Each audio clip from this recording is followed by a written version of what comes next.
حضرت مجدد پاک رحمۃ اللہ تعالی علیہ، آپ کے پاس ایک مسئلہ آ گیا، توجہ فرمائیے گا ذرا، آپ کے پاس ایک مسئلہ آ گیا، آپ کے پاس مسئلہ آیا کہ ہمارا ایک خطیب ہے، 3 جمعے گزر گئے ہیں، اس نے نہ خطبے میں شیخین کا نام لیا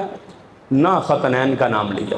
شیخین مطلب حضرت ابوبکر حضرت عمر کا نام بھی نہیں لیا جمعے کے خطبے میں، اور حضرت عثمان غنی اور حضرت مولا علی کا نام بھی نہیں لیا۔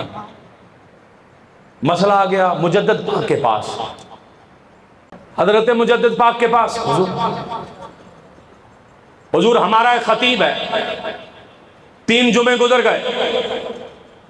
نہ اس نے خطبے میں شیخین کا نام لیا جناب ابوبکر جناب عمر، نہ اس نے ختنین کا نام لیا جناب عثمان جناب مولا علی۔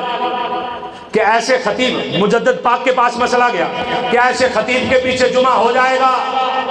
تو حضرت مجدد پاک فرمانے لگے جلال میں آ کے، کہنے لگے 3 جمعے ننگ گئے تسی انہوں باہر نہیں کھڑیا؟ 3 جمعے گزر گئے باہر نہیں نکالا، حضرت مطلب فرمایا اس سے جا کر پوچھو نام کیوں نہیں لے رہا؟ کہا جی اگر وہ کہے بھول گیا تھا تو کہا پھر اس کو کہو یاد آ گیا اب لے، اور اگر کہے جان بوجھ کے نہیں لیتا تو اس کو کہہ دینا جڑا ابوبکر تو منہ پھیرے وہ دے تو میرے مصطفیٰ نے بھی منہ پھیرے۔ جو حضور کے صحابہ سے منہ پھیرے،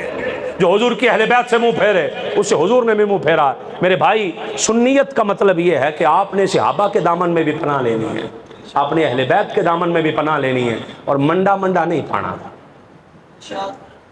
منڈا نہیں پانا، سیدھے راستے پہ جانا ہے، اعلیٰ حضرت والے راستے پہ۔